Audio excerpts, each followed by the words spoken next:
Hi everyone, Radhe Radhe. तो कल से कार्तिक मास शुरू होने जा रहा है और कार्तिक मास में पथवारी और तुलसी पूजन का बहुत महत्व है। अगर आप किसी कारणवश पथवारी नहीं बनाते, अगर आप तुलसी जी का पूजन करने के बाद भी ये कहानियाँ और महात्म पढ़ते हैं तो आपको उतना ही फल मिलता है, लेकिन आपको पढ़नी ज़रूर है। या तो कहानी और महात्म, अगर आप दोनों चीज़ पढ़ते हैं तो उसका फल तो आपको दोगुना होकर मिलेगा। तो चलिए सबसे पहले किसकी कहानी पढ़ते हैं। सबसे पहले हम पढ़ेंगे गणेश जी की कहानी। बोलिए गणेश जी महाराज की जय। एक बुढ़िया माई थी, मिट्टी के गणेश जी की पूजा किया करती थी। रोज बनाए रोज गल जाए। एक सेठ का मकान बन रहा था। वो बोली, पत्थर का गणेश जी बना दो। मिस्त्री बोले, जितने हम तेरा पत्थर का गणेश जी गढ़ेंगे उतने में अपनी दीवार ना चीनेंगे। बुढ़िया बोली, हराम करे तुम्हारी दीवार टेढ़ी हो जाए। अब उनकी दीवार टेढ़ी हो गई। वो चीने और ढा दे में, चीने और ढा दे में। इस तरह करते करते शाम हो गई। शाम को सेठ आया। उसने कहा, आज कुछ भी काम नहीं किया क्या? वो कहने लगे, एक बुढ़िया माई आई थी, वो कह रही थी मेरा पत्थर का गणेश जी गढ़ दो। हमने नहीं गढ़ा। उसने कहा तुम्हारी दीवार टेढ़ी हो जाए। सेठ ने बुढ़िया को बुलाया। सेठ ने कहा, हम तेरा सोने का गणेश जी गढ़वा देंगे, हमारी दीवार सीधी कर दो। सेठ ने बुढ़िया का सोने का गणेश जी गढ़वा दिया। सेठ की दीवार सीधी हो गई। जैसे सेठ की दीवार सीधी की वैसे सबकी करना। कहते सुनते हुंकारे भरना। बोलो गणेश जी महाराज की जय। लक्ष्मी माता की जय। एक ब्राह्मण था, रोज पीपल में जल चढ़ाने को जाता था। पीपल में से एक लड़की कहती, पिताजी मैं तेरे साथ चलूंगी। ब्राह्मण सूखने लगा। ब्राह्मणी बोली, तुम क्यों सूखते हो? ब्राह्मण बोला, पीपल में से रोज आवाज आती है। एक लड़की कहती है, पिताजी तुम्हारे साथ चलूंगी। ब्राह्मणी बोली, कल ले आना, जहाँ हमारे 6 कन्या वहाँ 7वीं सही। दूसरे दिन ब्राह्मण उसे ले आया। उस दिन ब्राह्मण आटा मांगने गया तो उसे थैले भर भर के मिले। आटा छानने लगी ब्राह्मणी तो बोली, माँ मैं छानूंगी। बोली, ना पावनी बेटी, तू धोली धोली हो जाएगी। बोली, ना माँ मैं छानूंगी। छानने बैठ गई, भर भर परात हो गया। तब माँ बोली, चल मैं खाना बना लेती हूँ। तो बोली, ना माँ मैं बनाऊंगी। तो बोली, ना बेटी तेरी उंगली जल जाएगी। बोली, ना मैं बनाऊंगी। रसोई में गई तो 36 प्रकार के भोजन बना दिए। सबको पेट भर भर के खाना खिला दिया। और दिन तो सब भूखे रहते और आज सबने भर के पेट खा लिया। आया भाई, बोला, जीजी मुझे तो भूख लगी है, मैं तो रोटी खाऊंगा। बहन सूखने लगी, तस्की सबने तो सब कुछ खा लिया, अब मैं से क्या खिलाऊं? बेटी बोली, माँ क्या बात है, तेरा मामा आया है, रोटी खाएगा। वो रसोई में गई, 36 प्रकार के भोजन बनाए, मामा को खिला दिया। मामा जीम कर जाने लगा। बोला, जीजी जैसा आज भोजन खाया ऐसा कभी ना खाया। बोला, भाई तेरी पावनी भांजी ने ही बनाया है। मामा खा के चला गया। शाम हुई। बोली, माँ चौका लगा दो, कोठे में दीवा चास दो, मैं कोठे में सोऊंगी। बोली, बेटी ना तू डर जाएगी। बोली, ना माँ मैं तो आज कोठे में ही सोऊंगी। आधी रात को उठी, चारों तरफ आंख मारी, धन ही धन हो गया। बाहर जाने लगी। बूढ़ा ब्राह्मण सो रहा था। बोला, बेटी तू कहाँ चली? बोली, मैं तो लक्ष्मी माता हूँ, इसके 6 कन्या थी, इसका दरिद्र दूर करने आई थी। तने कराना हो तो तू भी करा ले। उसके घर में चारों तरफ आंख फिराई, धन ही धन हो गया। सवेरे उठ के ढूंढ मची, पावनी बेटी कहाँ गई? ब्राह्मण बोला, वो तो लक्ष्मी माता थी, तेरे साथ साथ मेरा भी दरिद्र दूर कर गई। हे लक्ष्मी माता, जैसे उसका दरिद्र दूर कर वैसा हम सबका भी करना। कहते सुनते हुंकारे बोलना। बोलो लक्ष्मी माता की जय। उसके बाद आपको करनी है नितनेम बाबा की कथा। तो एक छोटी सी लड़की थी, नितनेम की पूजा किया करती थी। भावच बोली, काम की न धाम की, सारे दिन नितनेम नितनेम करती रहती है। लड़की एक टांग पर खड़ी होकर बोली, हे नितनेम बाबा, जो मैं सच्चे मन से तुम्हें ध्याती हूँ तो सोने की मूर्ति बनकर आले में विराजमान हो जाओ। भगवान का सिंहासन डोला। छोटी सी लड़की तप कर रही है तो नितनेम बाबा सोने की मूर्ति बनकर आले में विराजमान हो गए। लड़की ने आंख खोली, देखा सोने की मूर्ति बनकर आले में विराजमान रखी है। तब आवाज लगा के बोलती है, आजा भाभी, नितनेम बाबा माँ देख ले, नितनेम बाबा माँ ध्याले, नितनेम बाबा भाभी ध्याले, नितनेम बाबा।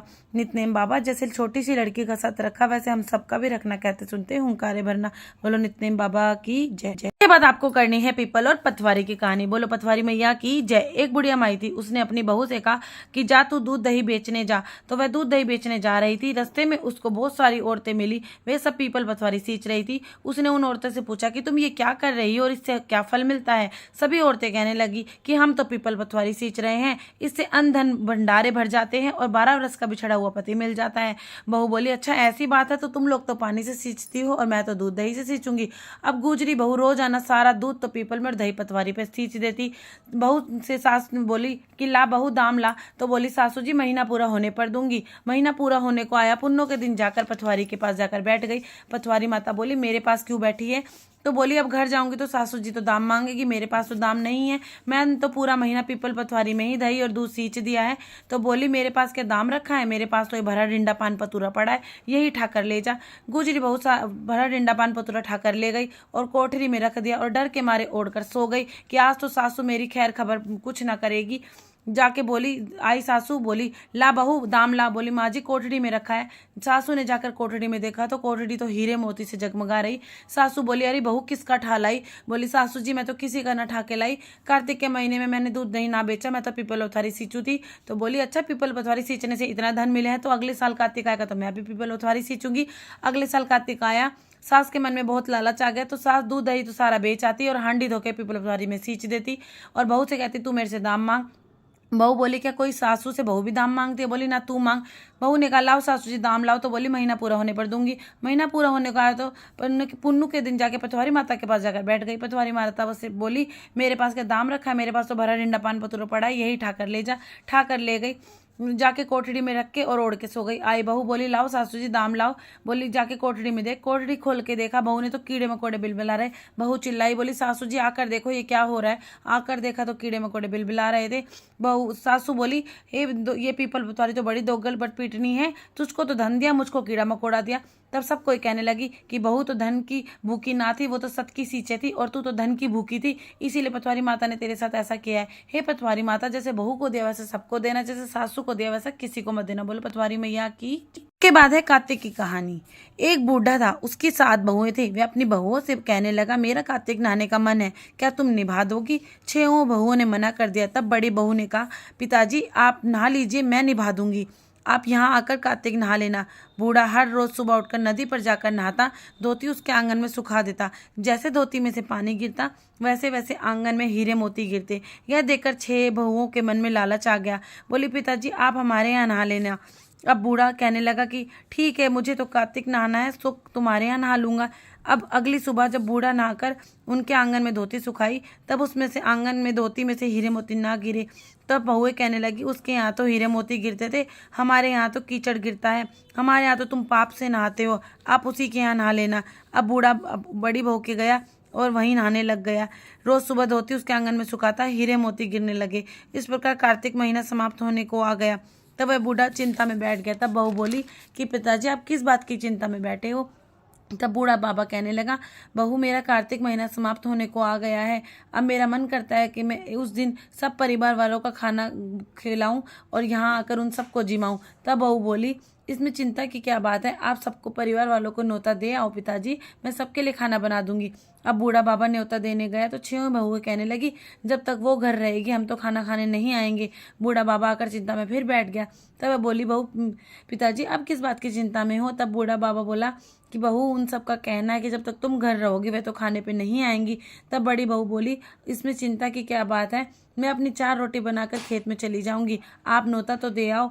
वह सारी बहुएं आई, उन्होंने सब कुछ खा पी लिया, जितना खाया गया, बाकी सब में मिट्टी कंकड़ डाल के चली गई। उन्होंने सोचा कि अब आकर वह परेशान होगी। तब बड़ी बहू खेत में ये कह रही थी राम जी की चिड़िया राम जी का खेत, चुग लो चिड़िया भर भर पेट। ससुर ने घर में जगह दी, मैंने खेत में। इस प्रकार वे चिड़िया बाजरा डालकर घर आ गई और बूढ़ा बाबा उदास बैठा हुआ था। तब वह बोली पिताजी क्या हुआ, आप उदास क्यों हैं? तब वह कहने लगा कि बेटी तुम्हारी देवरानी जिठानी सब आई थी, उन्होंने सब कुछ खा पी लिया और बचे हुए मिट्टी कंकड़ डालकर चली गई हैं, तुम्हारे लिए कुछ भी नहीं बचा। तब वह बोली कोई बात नहीं पिताजी, मेरे क्या, मैं तो फिर से 4 रोटी बनाकर खा लूंगी, बाकी सब तो ठीक ठाक निमट गया। तब वह बोला कि हाँ बेटा बाकी सब कुछ अच्छे से निमट गया, कुछ काम नहीं पड़ा। बहू अंदर गई तो जाकर देखती है जिस खाने में वे मिट्टी कंकड़ डालकर गई थी वहाँ हीरे मोती बिखरे पड़े हैं और घर महल हो गया, सारा धन दौलत से भर गया, अन्न के भंडारे भर गए। तब उसने ससुर से कहा पिताजी आप तो कह रहे थे कि तुम्हारे लिए कुछ भी नहीं है, मेरे घर तो हीरे मोतियों से भर गया है, जहाँ देखो वहाँ धन दौलत की वर्षा हो रही है, अन्न के भंडार भरे हुए हैं, घर महल बन गया। बूढ़े बाबा ने कहा बेटी तुमने कार्तिक सत से निभाया, तुम्हें उन्होंने पाप से कार्तिक देवता तुम पर प्रसन्न हुए, सो उनकी कृपा से तुम्हारे धन भर गया है। कार्तिक महाराज जैसे उस पर प्रसन्न है वैसे सब पर प्रसन्न होना, सब पर पैसों की बरसात करना। बोलो कार्तिक महाराज की जय। उसके बाद आपको करनी है इल्ली और गुड़िया की कहानी। एक इल्ली थी एक गुड़िया था। इल्ली बोली आज दुनिया कार्तिक नहावेंगे। तब वो बोला कि मैं नहीं नहाऊंगा, तू ही नहा ले, तू तो गिरी गुहारे में पड़ी रहती है, तेरे में तो ताकत है, मैं तो मोट बाजरे में पड़ा रहता हूँ, मैं तो हरा हरा सीटा खाऊंगा, ठंडा ठंडा पानी पीऊंगा। फिर इल्ली तो रोजाना राजा की बाई के पल्ले पे लटक कर नहा आती और दुनिया नहीं जाता। कार्तिक उतरते ही पूर्णिमा को दोनों मर गए। इल्ली कार्तिक नहाई इसीलिए उसने राजा के घर जन्म लिया, राजकुमारी बन गई और दुनिया राजा के घर मेंढक बना। फिर राजकुमारी का ब्याह रचाया और राजा ने जब विदा के समय अपनी कन्या को विदा करने लगा तो बैल रुक गया। तो राजा ने रानी से कहा कि पूछा कि तुम्हें क्या चाहिए। तब वो बोली, मुझे ये मेंढक सोने की शकल में बांध कर मेरे रथ के पीछे बांध दो। तब सब कोई कहने लगे, हे राजकुमारी कुछ और मांग लो, हीरे मोती धन दौलत। वो बोली, मुझे कुछ नहीं चाहिए, मुझे तो ये मेंढक ही चाहिए। उसने राजा ने उसके रथ के पीछे मेंढक को बंधवा दिया। राजकुमारी जब महलों में पहुंची तो उसने मेंढक को सीढ़ी के नीचे बांध दिया। जब वे राजकुमारी सीढ़ियों से उतरती चढ़ती तो मेंढक कहता है, हे चटको मटको श्याम सुंदरी थोड़ा पानी पिला। और वह कहती, पहले तू कार्तिक ना। एक दिन राजकुमारी की देवरानी जिठानी ने सुन लिया और सोचा कि राजा कोई रानी लाया है या जादूगरनी, जो हमसे तो बात करती नहीं है और जानवरों से बात करती है।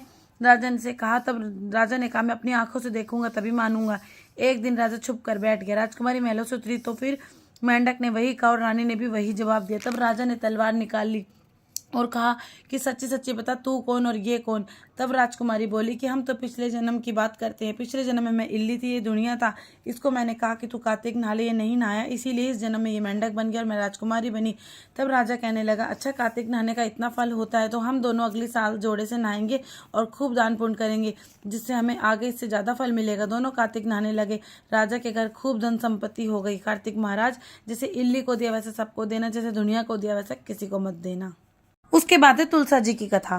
कार्तिक के महीने में सब कोई तुलसा माता को सींचने जाती। सब कोई तो सींच के आ जाती, मगर एक बुढ़िया माई रोजाना तुलसी माता से एक ही बात कहती, तुलसी माता तू सुखदाता विरला सिंचू तेरो, तू कर निस्तारो मेरा। तुलसी माता अड़ुआ दे लड़ुआ दे, पीताम्बर की धोती दे, मीठा मीठा घास दे, बैकुंठ का वास दे, छटके की चाल दे, पटके की मोत दे, चंदन का कांठ दे, झालर का झिरकार दे, साई का रास दे, दाल भात का जीमन दे, 11 का दिन दे, कृष्ण का कांधा दे। इतनी बात सुनकर तुलसा माता सूखने लगी। तब भगवान ने पूछा कि तुम्हारे पास तो इतनी औरतें आती हैं, तुम्हें जिमावें गावें, फिर भी तुम क्यों सूखने लगी हो। तुलसी माता कहने लगी, एक बुढ़िया माई रोज आती है और रोजाना बस इतनी ही बात कहकर चली जाती है। मैं उसे सब कुछ दे दूंगी, मगर आपका कंधा कहाँ से दूंगी। थोड़े दिन बाद बुढ़िया माई मर गई। सब कोई उठाने लगे, तब इतनी भारी हो गई। तब सब कोई कहने लगे कि पाप घाट की माला फेरती थी, जब तो इतनी भारी हो गई है। भगवान बूढ़े ब्राह्मण का रूप धारण करके आए और सबसे पूछने लगे, भाई इतनी भीड़ क्यों कर रखी है। तब सब कोई कहने लगे, एक बुढ़िया माई मर गई है, पापनी थी, इसीलिए किसी से नहीं उठती है। जब भगवान बोले कि इसके कान में मुझे एक बात कहने दो, ये उठ जाएगी। सब ने कहा कि ले तू भी अपने मन के निकाल ले। भगवान ने जाकर उसके कान में कहा, बुढ़िया माई तू बिड़वा सींचे मेरा, मैं करूँ निस्तारा तेरा। बुढ़िया माई अड़ू वाले गड़ू वाले, पीताम्बर की धोती ले, मीठा मीठा घास ले, बैकुंठ का वास ले, चटके की चाल ले, पटके की मोत ले, चंदन का कंठ ले, झालर का झिरकार ले, साई का राज ले, दाल भात का जीमन ले, कृष्ण का कांधा ले। इतना सुनते ही बुढ़िया माई हल्की हो गई और भगवान उसे अपने कांधे पर ले गए। जैसे उसकी मुक्ति करी वैसी हमारी भी करना। तुलसा माता, हम सबकी मुक्ति करना, हमारे सारे परिवार की करना। कहते सुनते हुंकारे बनना, श्री कृष्ण का सबको कंधा मिले। बोलो तुलसी मैया की जय। उसके बाद आपको करनी है गंगा और जमुना की कहानी। एक गंगा थी, एक जमुना थी। दोनों बहनें एक साहूकार के खेत में जा रही थी। जमुना ने 12 दाने जौ के तोड़ लिए। तब गंगा बोली कि बहन तुम्हें तो चोरी का दोष लग गया है, तुझे पाप लग गया। जमुना बोली कि अब ये कैसे उतरेगा। तब गंगा बोली कि 12 बरस साहूकार के घर नौकरी करने से उतरेगा। जमुना साहूकार के यहाँ गई, बोली मुझे नौकर रख लो, 4 काम छोड़कर तुम्हारे सारे काम कर दूंगी। एक तो झूठे बर्तन नहीं धोऊं, झाड़ू नहीं लगाऊं, सेज नहीं बिछाऊं और दिया नहीं चासूं। साहूकार ने उसे नौकरी पर रख लिया। 12 वर्ष बाद कुंभ का मेला आया।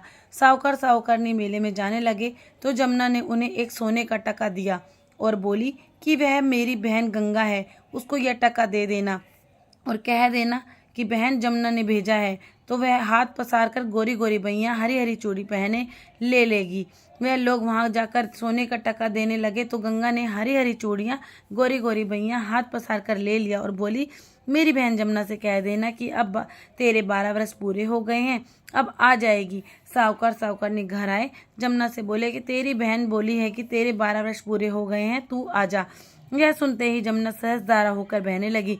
साहूकार साहूकारनी को जब यह पता चला कि जमुना माता हमारे सारे कामकाज करती थी तो वह मूंदे माथे पड़ गए और सोचने लगी कि अब हमारा पाप कैसे उतरेगा।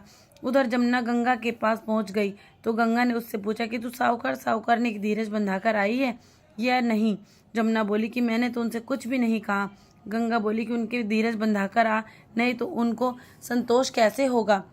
जमुना दोनों के सपने में आई और बोली कि तुम उदास क्यों हो। वे बोले कि हमने तुमसे ऊंचा नीचा सब काम कराया है, अब हमारा पाप कैसे उतरेगा। जमुना बोली कि तुम्हारे कोई पाप नहीं लगा, मैं तो अपना पाप उतारने आई थी। तुम्हारे खेत में से 12 दाने गेहूं के तोड़ लिए थे, इसीलिए मुझे दोष लगा था। अब 12 साल काम करने से उतरा है, तुम उठो, तुम्हारा कोई दोष नहीं लगा, तुम्हें खूब धन लक्ष्मी हो जाएगी, तुम्हारी मुक्ति हो जाएगी। हे जमुना माता, जैसे साहूकार की मुक्ति करी, वैसे हम सब की भी करना, हमारे सारे परिवार की करना। बोलो गंगा जमुना मैया की जय जय। के बाद आपको करनी है लपसी और तपसी की कथा। एक लपसी था, एक तपसी था। तपसी तो रोजाना भगवान की तपस्या करता था और लपसी रोजाना 1.25 सेर का हलवा बनाकर भगवान को भोग लगाकर टाली हिलाकर जिमा देता। एक दिन दोनों में झगड़ा हो गया। लपसी बोला मैं बड़ा, तपसी बोला मैं बड़ा, क्योंकि मैं भगवान की तपस्या करता हूँ। नारद जी बोले कि तुम्हारा फैसला मैं करूँगा। दूसरे दिन तपसी नहाकर आने लगा तो नारद जी ने 1.25 करोड़ की मुद्राएं तपसी के आगे गिरा दी। उसने आँख खोलकर देखा तो मुद्रा पड़ा है। उसने उठाकर पैर के नीचे दबा लिया और तपस्या करने लगा। उधर लपसी ने 1.25 सेर का हलवा बनाकर भगवान को भोग लगाकर टाली हिलाकर जिमा दिया। इतने में नारद जी आए, दोनों को अपने पास बिठाया। दोनों पूछने लगे कि कौन बड़ा है। नारद जी ने तपसी से कहा कि अपना पाँव हटा। पाँव हटाते ही मुद्रा निकला। तब नारद जी बोले कि मुद्रा चुराने से तेरी तपस्या का फल भंग हो गया है, इसीलिए लपसी बड़ा। तपसी कहने लगा कि मेरी तपस्या का फल कैसे मिलेगा। नारद जी बोले तब तेरी तपस्या का फल कार्तिक नहाने वाली देगी। सब कहानी कहकर तेरी कहानी नहीं कहेगी तो कार्तिक का फल तुझे हो जाएगा। धोती देकर अंगोछा नहीं देवे, सीधा देकर दक्षिणा नहीं देवे, ब्राह्मण जिमा कर दक्षिणा नहीं देवे, दीवा चास के हाथ ना जोड़े, इन सब का फल तुम्हें होगा। पुण्य कपड़ा दे के बटन न लगावे, दाहिने हाथ नाड़ा बांधे, और इन सब का भी फल तुम्हें ही हो जाएगा। ये कहकर नारद जी वहां से चले गए। अब आपको करनी है नगर बसेरे की कहानी। एक जाट का था, एक भाट का था। दोनों दोस्त थे। जाट का चला बहन के, भाट का चला सासरे। रास्ते में कुएं की पाल पर दोनों बैठ गए। जाट का बोला आजा नगर बसेरा कर ले। भाट का बोला कि मैं तो सासरे जा रहा हूँ, खूब खातिर होगी तो तू कर ले। जाट का कुएं की पाल पर बैठकर पानी की घड़ी और चावल का दाना लेकर नगर बसेरा करने लगा और बोला नगर बसेरा जो करे मलमल धोए पाप, ताता मांडा तापसी देंगी मेरी माँ, माँ देंगी मौसी द्वारका का वास, मीठा मीठा घास वृंदावन का वास, 5 खुलडी छठी रास, मेरा जीवड़ो श्री कृष्ण के पास, डालू पानी हो जाएगी झट से निकल जाए मेरा जी। कर कर आके चल पड़ा। जाट के बहन ने बूरा चावल जिमाकर खूब बातचीत की। भाट का पहुंचा सासरे, आग लगी पाई, बुझाते बुझाते राख हुई, उठाते उठाते हाथ भी काला मुंह भी काला, रोटी पानी का कोई ठिकाना नहीं। पड़ोसन आई, बोली तुम्हारा जमाई आ रहा है, इसकी कुछ पूछ तो कर लो। सास बोली क्या करूं, मेरा टापड़ा भुट्टा चला आया। पड़ोसन ने एक रोटी और छाछ ला के दे दी, उसने खा ली। शाम को दोनों फिर मिले। दोनों बोले क्या बात। भाट का बोला मेरे ससुराल में तो आग लगी पाई, बुझाते बुझाते हाथ भी काला मुंह भी काला, रोटी पानी का तो कोई ठिकाना ही ना है। जाट का बोला मैंने तो खूब खातिर हुई, मैंने कही थी ना नगर बसेरा कर ले।